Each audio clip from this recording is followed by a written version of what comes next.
rutiere seara trecută și astăzi, Uniunea Europeană, Statele Unite, inclusiv noi, România, am salutat acest acord. Momentan este incert. Așa este. Și asta pentru că, vedeți dumneavoastră, vorbim de Ucraina, de invazia, războiul dus de Rusia contra Ucraina, ce înseamnă Ucraina, stat, ca identitate, dacă este un acord de încetare a focului și pe acel front. Să sperăm că se va întâmpla acest lucru și să sperăm că se va întâmpla în condiții nu foarte defavorabile Ucrainei și nouă tuturor. Dar dacă vorbim despre garanția că acolo Rusia nu-și va dori niciodată, nu peste o lună, nu peste un an, nu peste 5 ani, să atace din nou mișelește, cred că suntem cu toții de acord că șansele în această privință sunt destul de reduse. Ne dăm seama, cred, acum cu toții, cât înseamnă cuvântul Rusiei. Ne dăm seama, gândindu-ne măcar la cum râdeau Putin și camarila lui cu 2 zile înainte de invazie, cu 2 luni înainte de invazie, de avertismentele oferite de către Statele Unite principal Rusiei referitor la faptul că noi cunoaștem intențiile lor. În privința Hamasului, șansele ca un acord de încetare a focului să reziste sunt, aș spune eu, chiar mai mici. Trebuie să înțelegem că ideologia ucigașă din spatele Hamasului este una care este la apogeul demenței. Sunt aceștia, ideologia aceasta jihadistă presupune că valoarea supremă în viață nu este viața. Valoarea supremă a unei persoane care ajunge să se nască este ca ulterior să devină shahid, cât mai repede să-și dea viața ucigând alte persoane pentru ca să producă teroare. Să producă teroare pentru ca ulterior inamicul să se predea, să se convertească la islam și să devină și ei parte a acestei matrici a uciderii și a distrugerii. Acest lucru nu se întâmplă, nu este ceva recent și nu este ceva ce este apanajul doar al Hamasului, al jihadului islamic palestinian. Este apanajul islamismului radical dintotdeauna. Și un acord precum acesta, chiar dacă vorbim de 94, dacă nu mă înșel, de ostatici care se mai află actualmente în mâinile palestinienilor, dintre care Israelul a confirmat că, din păcate, 34 de persoane, cel puțin, au fost ucise în captivitate. Deci mai vorbim de 60 de persoane maxim care ar putea să se întoarcă în viață. Ei văd, după cum s-a discutat foarte competent de către David Maxim și de către Isaac și de către dumneavoastră, teroriștii Hamas, ai jihadului islamic și nu numai, strada palestiniană în general, nu în totalitate, dar în general vede acest moment ca pe o victorie. Este ciudat pentru cei care au crezut timp de un an și ceva toate minciunile care au venit dinspre Gaza spre noi, și anume că acolo se produce un genocid. Da? Am văzut acele imagini în care oamenii se bucură acolo. Dacă tocmai s-a întâmplat un genocid acelei populații, da? Atunci când poporul evreu tocmai a trecut printr-un genocid, în momentul în care câțiva au fost salvați din Auschwitz și din alte lagăre ale morții, ei nu au ieșit de acolo și au promis că vor ucide toți germanii. Nu au ieșit de acolo și au început să cânte și să... Nu, de-abia mai puteau să respire, da? Și mulți dintre supraviețuitori au murit după aceea.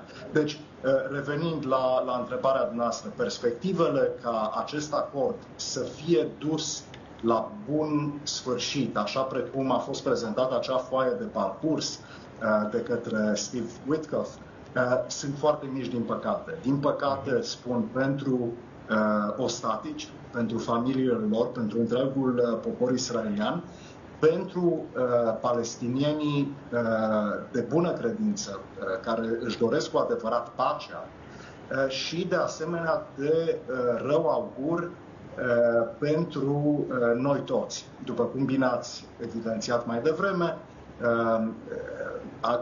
un asemenea eșec al nostru, al tuturor, nu al Israelului, va duce la încurajarea acestor mișcări teroriste și a unor regimuri dictatoriale precum Rusia, China, Coreea de Nord, Iranul și Qatarul, trebuie să o spunem, Qatarul, care joacă acest rol de mediator împreună cu Egiptul, dar pe de altă parte este principalul finanțator și sursă de ideologie în acest moment împreună cu Iranul pentru Hamas, în special pentru Hamas, nu pentru Hezbollah și grupările șiite, pentru că ei vin pe direcția sunită extremistă. Deci Qatarul reprezintă o problemă pe care o ignorăm. De ce? Pentru că acolo se află, în principal pentru că acolo se află CENTCOM, acea mare bază avansată a Statelor Unite în Orientul Mijlociu, de unde poate fi contracarată parțial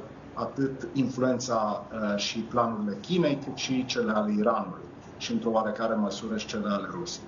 Da. Dar situația nu este de bun augur. M-am bucurat să văd aseară emisiunea dumneavoastră. Adrian Niculescu și ceilalți invitați salutau, Harry Bucurmacu salutau, dar eu aș îndemna într-adevăr la precauție.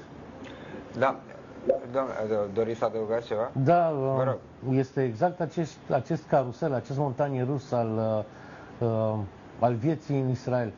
Ieri puteam să fim super bucuroși și încântați că o să ne vedem ostatecii înapoi. Astăzi avem un dubiu și probabil că mâine dimineață o să ne bucurăm, iar ca seara să fim iarăși îngrijorați.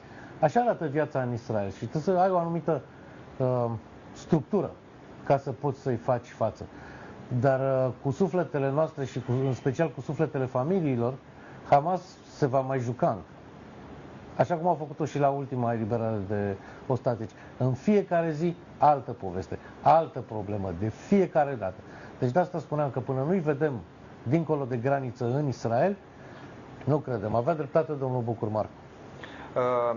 Ar trebui acordul să conțină niște chestiuni mai clare. Bun, eliberăm ostaticii respectiv, dar în cazul în care aceștia sau alte celule Hamas sau alte grupări din cadrul Hamas, nu știu, atacă iar sau fac ceva, ar trebui să existe, nu știu, poate niște garanții primite de Israel, de cei care au girat acordul, habar n-am, de Arabia Saudită, de SUA, poate de implicarea Statelor Unite până la urmă. Statele Unite dau garanția că în cazul în care cineva se apropie la mai puțin de între 1 kilometru și 800 de metri de granița cu Israel, poate fi eliminat. Și nu contează de ce a intrat acolo, este pur și simplu o zonă de distrugere. Deci oricine intră acolo poate fi lichidat fără să trebuiască să dai explicații prea multe. În timpul încetării focului, iarăși cu garanții americane, orice atac asupra armatei israeliene va fi întâmpinat cu o reacție directă. Deci nu este, în această perioadă de încetare a focului, nu înseamnă că armata israeliană nu va trage deloc. Ba da, provocată va trage. Dacă vor vedea teroriști, vor trage. Dar garanțiile sunt... Acum evident că dacă, nu știu, armata israeliană îl vede pe unul cu o bombă în mână îndreptându-se spre ei, evident atunci nu e vorba de o încetare a focului. Nu e așa că pare normal? Păi, evident. Trupelor UNIFIL din Liban nu li se părea deloc normal asta. Deci chiar dacă veneau cu mina antitank în mână, fugind, Hezbollah, da? Veneau fugind să o lipească de blindați sau să o arunce peste gard în Israel, UNIFIL se opunea oricărei rezistențe din partea Israelului. Acel om trebuia lăsat să-și facă treaba pentru că altfel îi se punea viața în pericol. Vorbim de viața unui terorist care ieșea la atac. UNIFIL în Liban, asta înțelegea că trebuie încetarea focului ar trebui să fie de ambele părți. Nu? Adică Da, eu nu trag, nu tragi nici tu. Dacă nu tragi cu mine, trag și eu, nu? Pentru UNIFIL era ok ca Hezbollah să tragă de sub gardul bazei UNIFIL, pentru că știau că acolo Israelul nu o să tragă înapoi ca să nu lovească baza UNIFIL, dar era ok să-i lasă să tragă de lângă gard, dar dacă Israelul s-ar fi apropiat, nu. Deci vedeți dumneavoastră această dublă măsură care se joacă peste tot. Da. Am văzut-o, adică putem spune lucruri din cărți, dar eu pot spune lucruri văzute. Astea sunt lucruri văzute. Cum e lupta cu Hamas? Absolut dură, pentru că vorbim de niște fanatici. Fanaticii nu au cod etic, ceea ce este o mare problemă.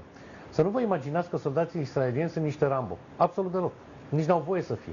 Dacă vreunul are tendința de a fi Rambo, este dat afară. E nevoie de oameni cerebrali, cu cod etic foarte înalt, extrem de disciplinați și foarte clari în gândire. Și atunci, în fața lor, punem niște fundamentaliști turbați, care n-au niciun fel de etică, care sunt capabili să facă orice, inclusiv să folosească copii sau copii din familia lor, iarăși vorbim de lucruri văzute, ca scuturi umane, sunt capabili să ajungă la orice și niciodată să pună pe ei o uniformă. Întotdeauna o să lupte în training și șlapi, ca să fie amestecați, altfel ei se transformă imediat în populație nevinovată și neimplicată. Este foarte greu, în primul rând, să identifici ca fiind Hamas și atâta vreme cât nu-i vezi cu arma în mână, e foarte greu să tragi, pentru că nu ești sigur. Și când îi vezi cu arma în mână, de obicei sunt, hai să spunem că curajul lor nu debordează. Erau destul de slabe antrenați. Dacă aveau o problemă... probabil sunt oameni cărora li s-a pus o armă în mână și... Au fost antrenați cât de cât. Dar, spre exemplu, dacă aveau o problemă cu arma, o aruncau și fugeau. Adică nu stăteau pe gânduri. Ceea ce nu era cazul Hezbollah. Hezbollah erau cu totul și cu totul altă ligă.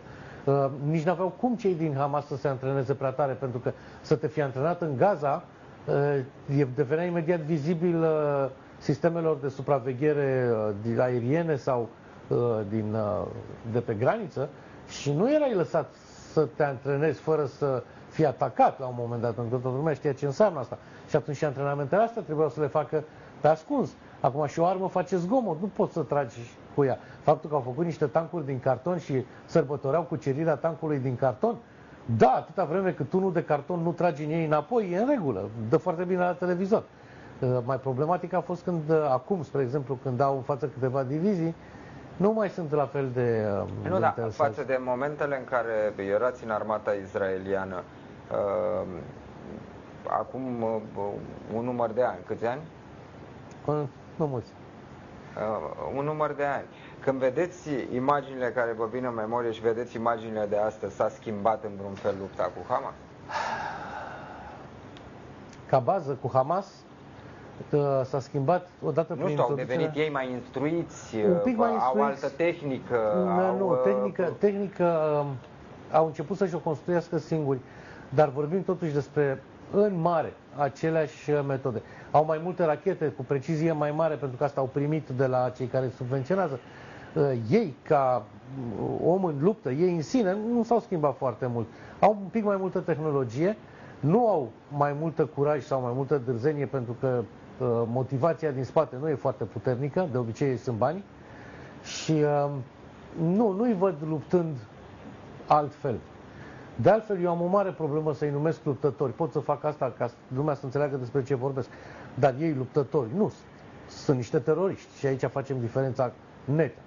E o mare diferență între un luptător, și asta poate să înțeleagă oricine a făcut armata, și un terorist care ridică o armă peste un gard, aruncă o rafală la întâmplare și pe urmă fuge repede să ascundă după fustele unei rude.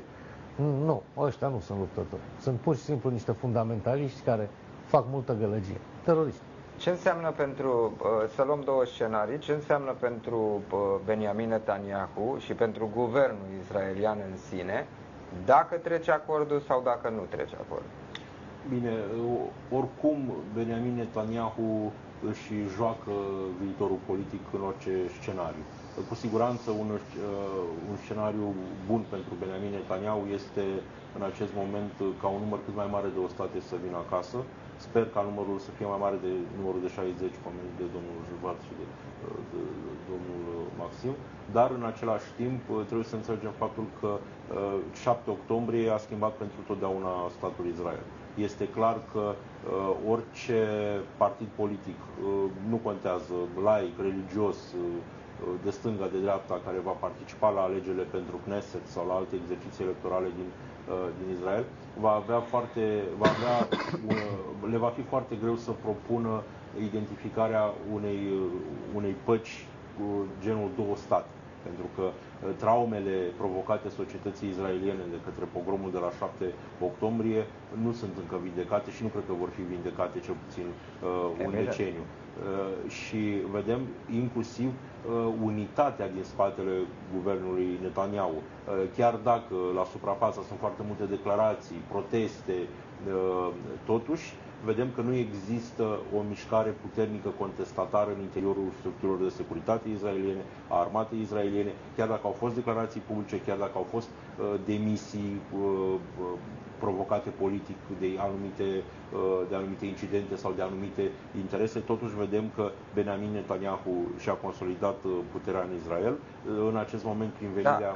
Bun, acum era cumva de înțeles ca pe timp de război să existe un soi de stabilitate măcar a guvernului. Dar întrebarea e ce viitor politic are Benjamin Netanyahu, de exemplu, după finalizarea războiului sau în cazul în care acordul acesta va fi sortit eșecului în cele din urmă, din acțiunile ofensive ale Republicii Islamice Iran, ale entităților teroriste, obligă practic orice om politic izraelian să ia de pe masa negocierilor cu arabii posibilitatea existenței unui stat cu adevărat independent palestinian. Vedem faptul că în acest moment elemente radicale din societatea izraeliană sunt omniprezente în mass media, pe străzi, cerând pedepse mult mai dure pentru cetățenii palestinieni implicați în acte de terorism. Vedem că prin acțiunile demarate de către structurile de informații și de apărare izraeliene, a văzut cum a fost decapitat regimul Bashar al-Assad. Să nu ne mințim, Israelul a jucat un rol extrem de important în dărâmarea acestui regim, nu statul turc. Vedem ce s-a întâmplat cu Hezbollah în Liban, vedem ceea ce se întâmplă cu Houthi și Israelul încă nu s-a apucat. Haideți să vă citesc o știre, pare destul de recentă, o postare de pe X, de la 22:39 de minute. Itamar Ben-Gvir, liderul unui partid din coaliția lui Netanyahu, a anunțat că partidul său va părăsi coaliția guvernamentală. Este o încercare de a provoca alegeri anticipate. Deci este o încercare de a... Păi e momentul acum pentru alegeri anticipate? Alegerile în Israel nu pot fi organizate de pe o săptămână pe alta. Este și o poziționare în interiorul scenei politice izraeliene și, după cum spuneam, Benjamin Netanyahu are acum un mare prieten în președintele Trump. Deci este clar că ceea ce se întâmplă pe scena politică americană vor influența în mod direct și ceea ce se întâmplă în statul Israel. Să înțelegem că între Benjamin Netanyahu și principalii lideri politici din Israel nu există foarte mari relații de prietenie, sunt relații conjuncturale. Benjamin Netanyahu care are aproape 80 de ani, dacă nu mă înșel, este unul din veteranii politicii din statul Israel și dacă ajungi să ai atât de multe decenii în aparatul politic al statului israelian, cu siguranță vei avea mai mulți dușmani decât prieteni pe scena politică internă. Viața politică israeliană este o viață politică dură, dar de asemenea trebuie să menționăm că în statul Israel aproape 20% din populație este de origine arabă, sunt cetățeni cu drept de plin de vot și în statul Israel și inclusiv vedem de la tribuna Knessetului, Parlamentul unicameral israelian care are 120 de membri, cum membrii ai Knessetului de origine etnică arabă atacă la baionetă statul Israel fără a fi pedepsiți, fără a suferi consecințe. Deci statul Israel asigură dreptul la exercitarea dreptul de exercitare a libertății de expresie. Vă rog, dacă vreți să interveniți, după care mă duc și la Andrei Schwarz. Da. Vreau doar să spun că Ben-Gvir este un personaj destul de controversat care trăiește foarte bine în lumina reflectoarelor, îi place să stârnească scandal. Am ascultat pe drum încoace declarația pe care a făcut-o cu ocazia demisiei. Expresia care mi-a venit în minte este că trântește o poartă turnantă. Pentru că a spus că dacă lucrurile se îndreaptă, el revine înapoi. Dacă Israelul reia lupta cu palestinienii, el revine în guvern. Deci nu a trântit poarta așa plecat. Deci e practic mai degrabă o opoziție la adresa acordului. La adresa acordului și mi-e tare mie că a fost făcută mai mult ca pentru niște lumină de reflectoare. Ben-Gvir întotdeauna are o problemă cu cineva. Cu consilierul de justiție al guvernului, cu cineva din guvern. Întotdeauna el are o problemă cu cineva care întotdeauna iese la scenă deschisă și el întotdeauna se regăsește sub reflectoare. Este o personalitate destul de stridentă, să spunem, în guvern, dar faptul că el iese din guvern, își dă demisia, dacă își dă demisia, poate să arate un semn de dispersare înceată a guvernului Netanyahu. Poate să fie prima dintr-o serie de piese de domino care se pot înlănțui ca să cadă. Suntem aproape totuși de sfârșitul luptei în Gaza. Nu au mai rămas prea multe lucruri de făcut acolo. Doar să ne asigurăm că ziua de mâine nu o să fie mai periculoasă decât cea de azi. Deci, poate lucrurile și în politică a venit timpul să se schimbe. Da. Vă rog, domnule Schwarz, pe finalul discuției și pe finalul întâlnirii, viitorul guvernului israelian cu sau fără acord? În primul rând, opoziția în Knesset, liderii opoziției au dat asigurări premierului Netanyahu că indiferent ce va face Ben-Gvir, Smotrich, deci cei de extremă dreaptă, care au promis că vor părăsi guvernul, în cazul în care se semnează acest acord în aceste condiții. Deci liderii opoziției au promis că vor asigura totuși voturile necesare pentru ca legea să treacă fără niciun fel de probleme. Asta în primul rând. În al doilea rând, aș reveni un pic la ce înseamnă totuși un asemenea acord. Da? Și spuneați dumneavoastră despre validitatea sau nu a acelor cuvinte. Nu negociem cu teroriștii. Negociem cu teroriștii, cu toții negociem cu teroriștii și le oferim satisfacție de multe zeci de ani. Până și România, să nu uităm că a plătit niște milioane de dolari unor teroriști islamiști din zona respectivă. Mă rog, asta e una dintre variante. Dar, da, e vorba de multe sute de teroriști libili care trebuie să fie eliberați în schimbul unor bebeluși, a unor fete și oameni de 87 de ani și așa mai departe, care au fost torturați, răpiți, ale căror rude au fost omorâte pe 7 octombrie 2023. Deci societatea israeliană e conștientă, mai ales după acel schimb, au fost mai multe, dar în special după acel schimb de 1 la 1000, vreo 50 de teroriști contra unui băiat, Gilad Shalit, care fusese răpit. Societatea israeliană e foarte conștientă. De ce? Pentru că, dacă nu pentru altceva, pentru că printre cei care au fost eliberați atunci s-a aflat și Yahia Sinwar, cel care a fost creierul salvat de la un cancer care urma să fie fatal de statul Israel, de medicii israelieni, al acestui pogrom masiv de pe 7 octombrie. Deci este o situație imposibilă în care se află societatea israeliană, statul israelian, factorii de decizie, și întâmplarea face că o cunoștință de-a mea, care a supraviețuit unui atentat terorist din Israel în urmă cu 15 ani, finalul lui decembrie 2010, ea se plimba împreună cu o prietenă creștină americană printr-o pădure de lângă Ierusalim. Au fost în cale le-au venit 4 arabi palestinieni de lângă Hebron, care s-au năpustit asupra lor, le-au înjunghiat pe doamna din America, creștină, au reușit să o ucidă, pe această cunoștință a mea, Kay Wilson, au înjunghiat-o în mod repetat în piept și ea s-a prefăcut că a murit. Doar în acest fel a reușit cu greu să fie salvată și s-a reabilitat oarecum după mulți ani de operații.